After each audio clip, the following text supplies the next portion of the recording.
Donc là, on va passer à la partie les différents rôles de l'électrolyse. Donc, on peut utiliser ce procédé qui est l'électrolyse pour purifier un métal, c'est-à-dire il contient d'autres espèces ou un alliage. Purifier un métal comme le cuivre ou protéger le fer contre la corrosion par électrozingage pour embellir les pièces d'un service de recouvert par de l'argent, par exemple, en les argentant, ou encore pour récupérer une substance comme l'aluminium ou le dichlore. Donc on va commencer par purification d'un métal. Et on prendra comme exemple, c'est purification de métal de cuivre. Donc là, purification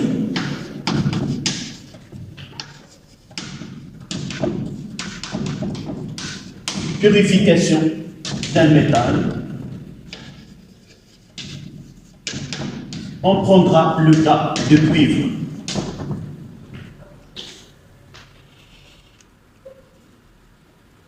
On peut la nommer comme une expérience de raffinage électrolytique de cuivre. Donc pour cela, on va placer deux électrodes cylindriques de fine en cuivre dans une solution électrolytique de sulfate de cuivre 2. Et je vais faire le schéma. Dans un bassin, là c'est une solution de sulfate de cuivre 2, évidemment de coloration bleue, celle-là.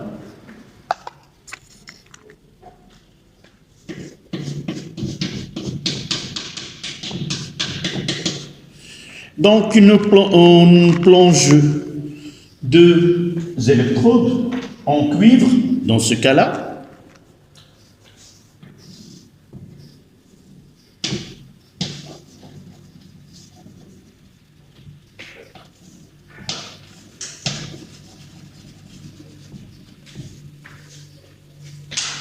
On réalise un circuit électrique, un générateur. Là, c'est la borne positive. Là, c'est la borne négative. Ça veut dire qu'il y a un courant électrique dans ce sens-là.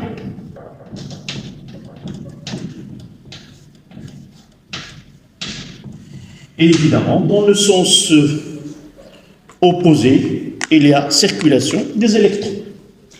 Donc là, des électrons, et même dans l'électrode ici, mais dans la solution, il y a l'absence des électrons, et la conduction est assurée dans la solution, c'est par les ions. Les ions positifs se déplacent dans le sens opposé, dans le sens conventionnel, c'est-à-dire je compléterai la CI et j'aurai la I, c'est-à-dire les ions la SO4 2-, les ions négatifs SO4 2-, migrent dans le sens opposé à celui du sens conventionnel du courant électrique. Par contre, les ions positifs, je vais mettre une couleur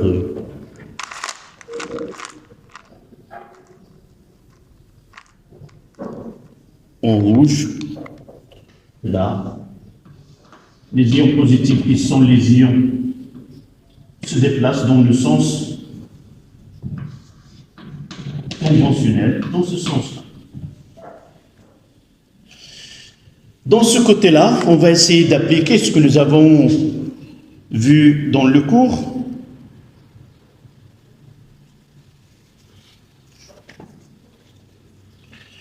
Donc, pour déterminer l'anode, les anions se déplacent vers cette électrode, donc c'est l'anode, et c'est là il va se produire l'oxydation anodique, et les cations se déplacent vers cette électrode, qui est la cathode.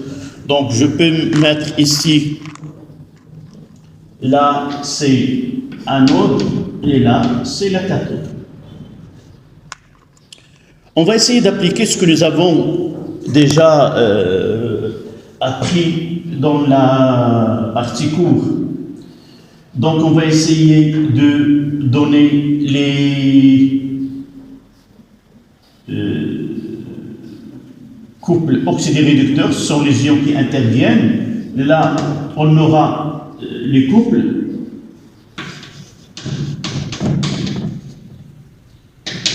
C'est en réalité, d'abord on parlera de ce que se passe réellement dans l'expérience.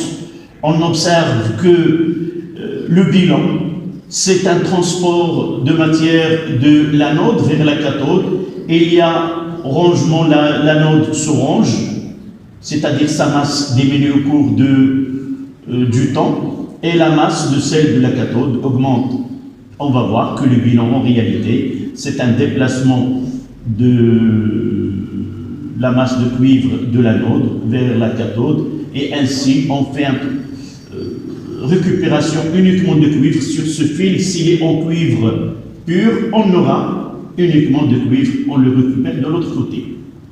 Donc les espèces chimiques qui interviennent là sont Cu de plus sur Cu et H2O sur H2 et O2, H2O sur H2, O2 sur O2 sur H2O, et sans oublier que SO4 2-, donc S2O8 2-, c'est le couple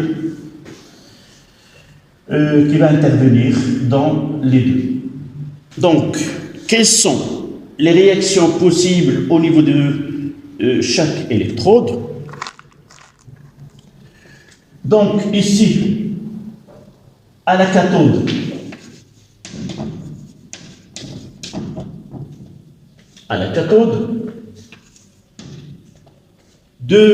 les cations, c'est toujours là, on doit l'avoir comme règle. Toujours, il y a possibilité de l'intervention de H2O sur H2, et possibilité, toujours il y a une compétence de ces deux couples au niveau de deux électrodes.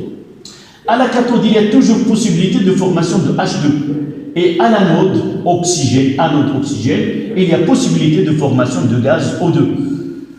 En réalité, ce qui rend l'intervention de l'eau, c'est du fait, c'est hors programme, c'est du fait que chaque couple oxydoréducteur, il a une grandeur quantitative qui est le potentiel redox, et à partir de là, on peut dire c'est l'intervention de tel couple plutôt que de notre couple, ça dépend de sa valeur. Mais dans notre programme, on ne sert pas de cette règle de prévoir à partir de ce potentiel d'oxydoréduction. Mais toujours, on se base sur l'aspect expérimental.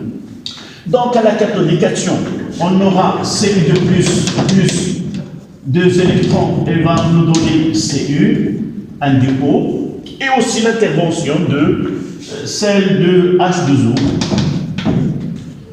De H2O, elle nous donne H2 plus 2HO-, et là, plus 2 électrons. Voici les deux équations de réaction possibles au niveau de la cathode. Au niveau de l'anode, d'abord là, c'est une réduction. C'est une réduction cathodique. Et là, de même, donc au niveau de l'anode, il va se produire une oxydation. C'est-à-dire, on peut avoir 6 ions SO4 de moins peuvent intervenir. Il nous donne S2. Là, on commence par O2. Donc H2O nous donne O2 plus, on va mettre plus 4H plus 4 électrons.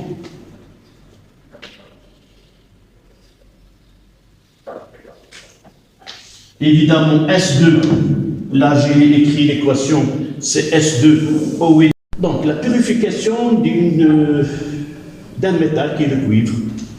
Donc le dispositif expérimental, c'est utiliser un bassin dans lequel on a une solution de sulfate de cuivre 2. On utilise 2 électrodes en carbone graphite. On relie un générateur de courant continu et nous avons choisi le branchement de cette manière. La borne négative est reliée à cette électrode C. En réalité, c'est la cathode. On va vérifier juste après comment on détermine qu'il s'agit d'un... C'est la définition. C'est la cathode qui, au niveau de laquelle il y a consommation des électrons. Et l'anode, c'est l'électrode au niveau de laquelle il y a production des électrons. C'est-à-dire là, là, il se produit une réduction cathodique. Il y a une oxydation. On va le voir juste après. Donc, dans un tel procédé, on va essayer comment on arrive à purifier ce métal. Mais généralement, avant d'atteindre cette partie-là, on doit procéder comme nous avons vu dans la révision, la partie cours. Première des choses, c'est faire l'inventaire des espèces chimiques présentes dans le mélange, dans la solution à électrolyser.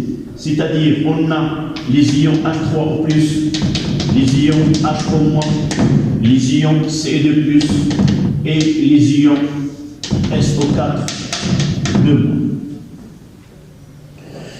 Donc, on aura les couples.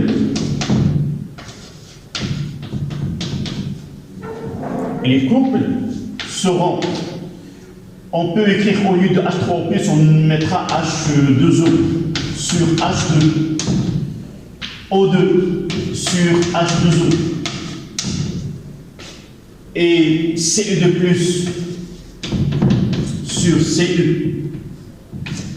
Et finalement, SO4 de moins, on aura S2, généralement les couples sont donnés, mais ici, on peut l'écrire et vérifier par la suite le couple qui met en jeu les SO4 de moins, qui nous donne S2O8 de moins. Et par la suite, on aura ici, vous voyez, là, elle va intervenir au niveau de l'anode. Donc l'anode, elle va, ça uniquement pour écrire l'oxydant, les réducteurs. Là, c'est l'anode, c'est une oxydation. SO4 de moins arrive à cette électrode. En réalité, elle va subir l'oxydation, donc ça sera un réducteur. Et par la suite, on aura SO4 de moins là. Et le conjugué, c'est S2O8 de moins. Voilà. Les couples, là, il n'y a pas un problème. Ces couples, ils sont donnés. Vous n'êtes pas obligé de connaître le conjugué de chaque espèce qui intervient dans cette électrolyse. Donc, après avoir fait ici l'inventaire des espèces chimiques présentes dans la solution, les couples, généralement, on vous donne ces couples-là. Juste après, on parle des réactions, les réactions possibles au niveau de chaque électrode. On commence par l'anode. L'anode, il y a intervention, toujours il y a possibilité d'intervention de O2 sur H2O. Donc O2 sur H2O, on aura H2O nous donne O2. Nous avons déjà établi juste tout à l'heure. Ici, C2 plus 4H plus 4 électrons. Et l'autre couple lié, l'anion qui va à l'anode, c'est SO4 2-. Donc j'aurai S2O8 2- sur SO4 2-. Et on aura là S2O8 2- nous donne SO4 2-. J'écris SO4 2- nous donne S2O8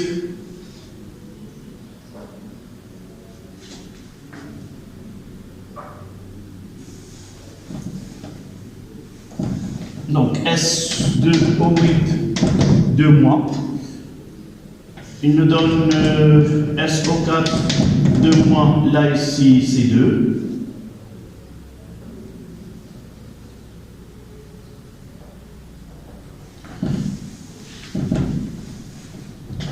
Finalement, c'est SO4 2- donne S2O8 2-.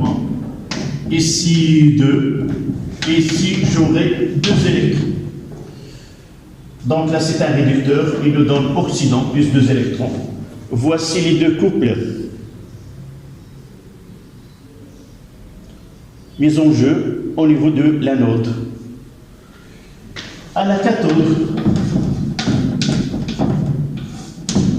toujours, il y a possibilité d'avoir ce H2O sur H2 qui nous donne H2O donne H2 plus 2HO-. Et si je mettrai 2, 4, 2 et 2, 4, 2O, 2O, plus 2 électrons. Plus 2 électrons. Et l'autre couple, c'est Cu2 plus sur Cu, qui va donner Cu2 plus 2 électrons, nous donne Cu. Là, nous n'avons pas, ça c'est ce que nous avons vu dans le cours, mais en réalité, nous n'avons pas mettre en évidence la présence d'un autre couple à ce niveau-là. Mais l'anode, c'est une oxydation, donc il utilise un réducteur qui va réagir. Mais nous n'oublions pas, nous avons oublié que le cuivre, il est là, et Cu2+, il est là. Donc, au niveau de l'anode, c'est ça le nouveau. Au niveau de l'anode, on met intervention ici, on mettra intervention, une petite remarque.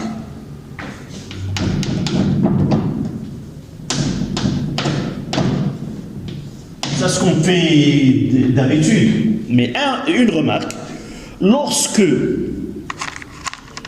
l'anode ici, lorsque l'électrolyse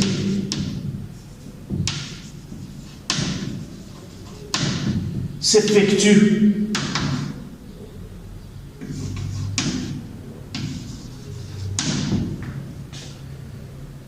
avec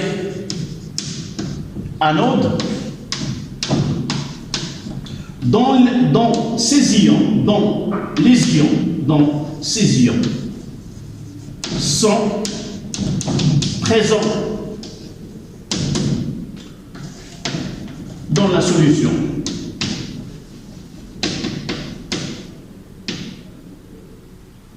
L'anode intervient.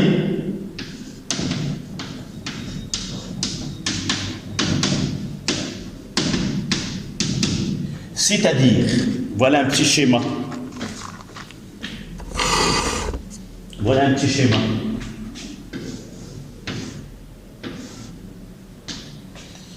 Là, c'est l'anode.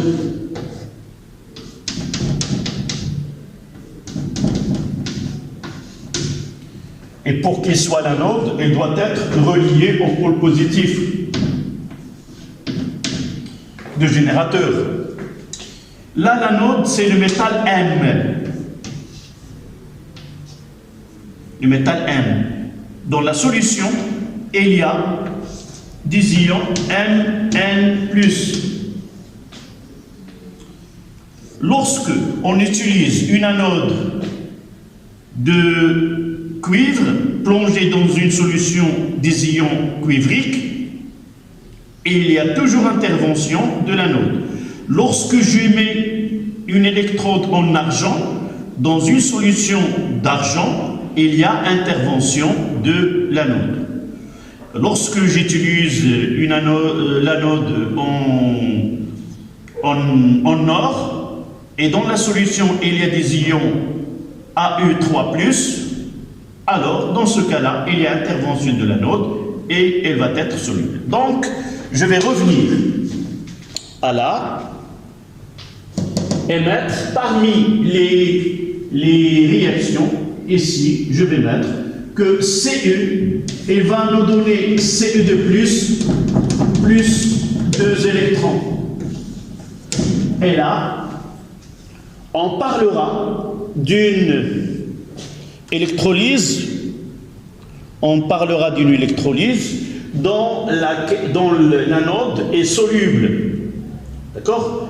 Et voici le schéma qu'on va voir par la suite.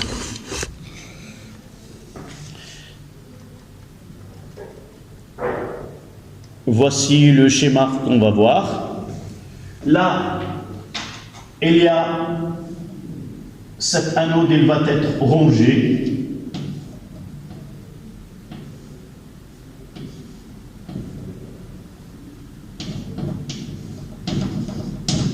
Au cours du temps.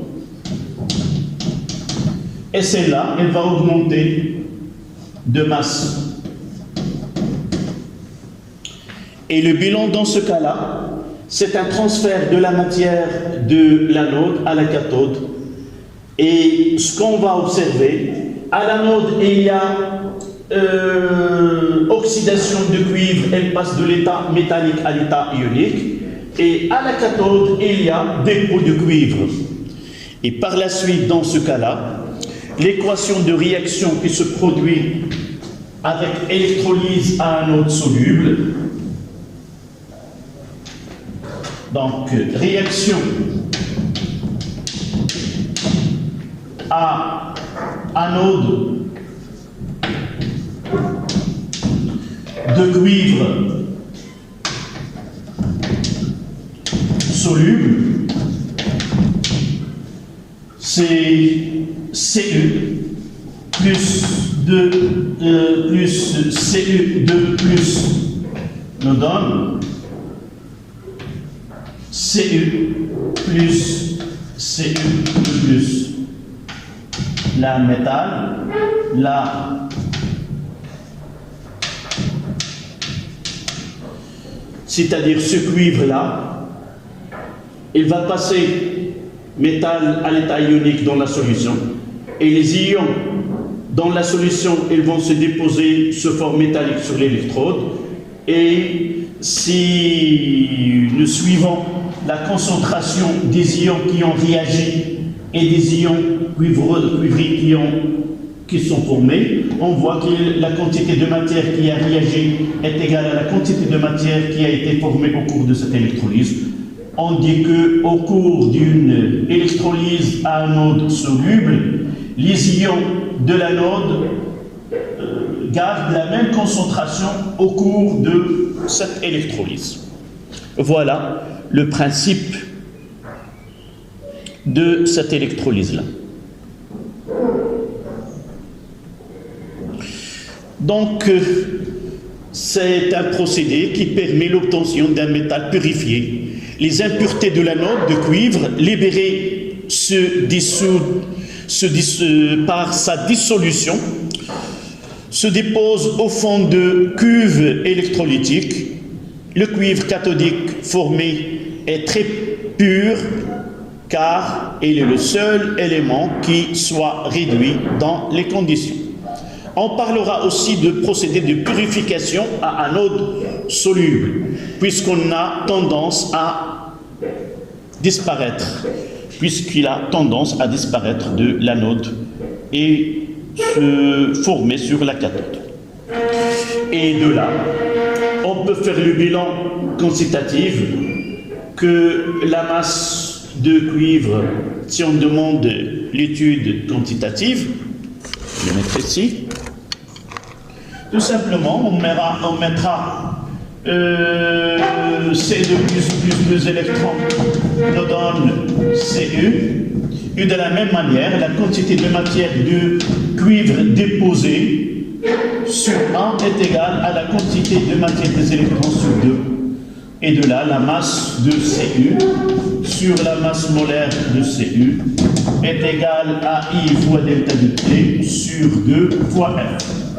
Connaissant I, connaissant la durée de l'électrolyse, on peut définir la masse de cuivre déposée. Ou inversement,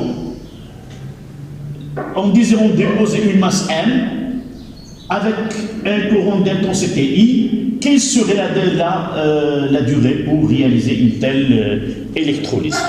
Voilà, la purification d'un métal, c'est utiliser une électrolyse à un anode soluble. Et nous n'oublions pas que lorsqu'on est en présence d'une anode dont les ions sont présents dans la solution, il faut introduire parmi les réducteurs qui interviennent, l'anode aussi intervient et il est prioritaire dans cette électrolyse. À noter que cette électrolyse-là, elle se fait avec une différence de potentiel la plus basse possible. Voilà la première technique qui est la purification d'un métal.